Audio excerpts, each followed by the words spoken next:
Welcome to my YouTube channel, Facts Hub, where you can learn and hear strange facts that you may not have known. Today, the first part we will learn about an interesting topic is 5 amazing things you probably never knew about sumo wrestling.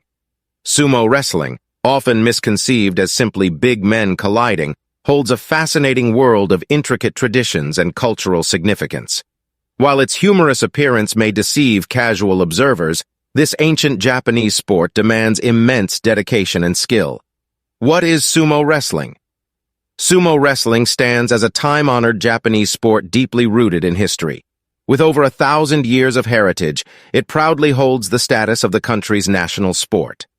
In this captivating spectacle, 2 formidable wrestlers known as rikishi engage in a mesmerizing clash within the confines of a circular ring called a dohyo. The history of sumo. The origins of sumo wrestling can be traced back to the Nara period, 710-794, in Japan.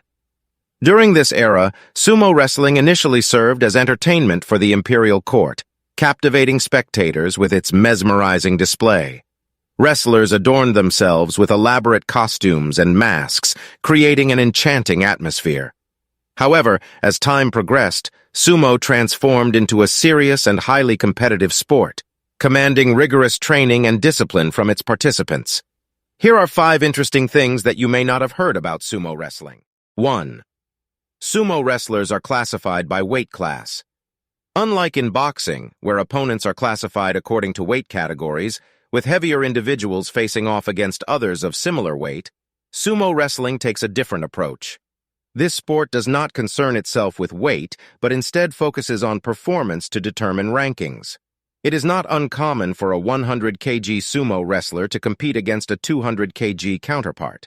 All sumo wrestlers are classified in a ranking hierarchy, banzuke, which is updated after each tournament based on the wrestler's performance. Wrestlers with positive records, more wins than losses, move up the hierarchy, while those with negative records get demoted. The top division is called makuchi, and the second division juryo. At the pinnacle of the sumo hierarchy stands the yokozuna, grand champion. Unlike wrestlers in lower ranks, a yokozuna cannot be demoted, but he will be expected to retire when his performance begins to worsen. 2. Sumo wrestlers aren't allowed to drive cars. Sumo wrestlers are forbidden from driving. It sounds odd, but this is actually true. After a serious car accident involving a sumo wrestler, the Sumo Association banned wrestlers from driving their own cars, and apparently they have the power to do it. It is, however, kind of cool seeing these large, traditionally dressed guys pop out of taxis or have one sit next to you on the train. 3. Salary and payment. In Japan, a sumo wrestler's income consists of regular wages and miscellaneous income. The latter depends on tournament prize money, endorsements and sponsorships, fan contributions, and more. In the first place, the sumo wrestler's basic wages amount depends on their sumo rank, banzuke. The higher the rank, the more they earn. The average annual income of a sumo wrestler in Japan is as follows as of 2021. Prize money is one of the main ways sumo wrestlers can boost their incomes.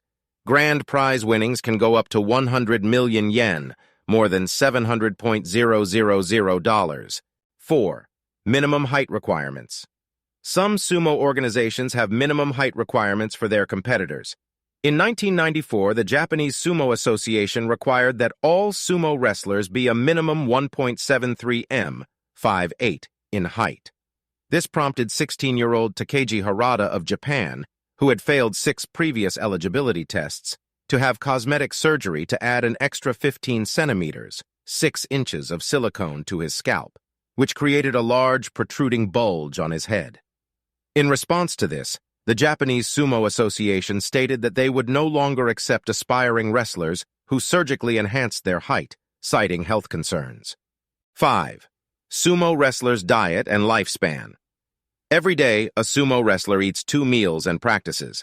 A sumo wrestler's average daily intake of food is 7,000 calories, and he or she usually consumes their second and final meal before going to bed. Sumos never eat breakfast, in order to slow your metabolism way down. This leads to overeating later in the day. Sumos exercise on an empty stomach. Sumos eat only 1, 2 meals each day. They get up early, work out, and don't eat until late in the day. This way they will be starving and will eat anything they can grab. When we eat large doses of calories in one sitting, our storage gets filled. Then everything left over is stored directly as fat. Drink beer. Sumo wrestlers drink large amounts of beer. Beer belly. Eat out. They always have someone else cook for them so they don't pay attention to fat or calories. Many studies have found that people eating in a restaurant will eat 40% more food and 30% more fat than they would if they cooked at home. Sleep after eating. When sumos finish their large meals, the wrestlers will take a long nap.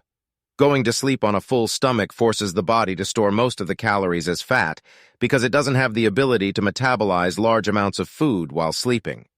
In fact, wrestling's lifestyle frequently causes long-term health problems for the wrestlers, resulting in a life expectancy of 65 years, nearly 20 years shorter than the average Japanese male. As a result, when competing in sumo wrestling, wrestlers must devote extra time to their bodies and ensure they are getting the nutrients and sleep they require. 6. Women can't be sumo wrestlers. It is a sad fact that men's sports are almost always more popular than women's, except perhaps beach volleyball. But there aren't many sports from which women are actually forbidden from participating. Sumo, however, is one of them.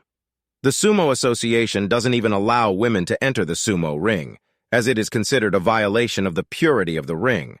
It wasn't always the case that sumo was so hostile to women, however, and as early as the 18th century there was a form of female sumo commonly performed in some areas of Japan.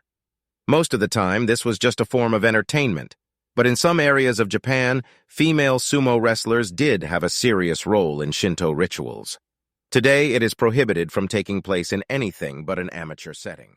Thanks for watching video. If you enjoy the video, kindly show your support by giving it a thumbs up, leaving a comment, subscribing to the channel, and activating the notification bell for early access to future videos.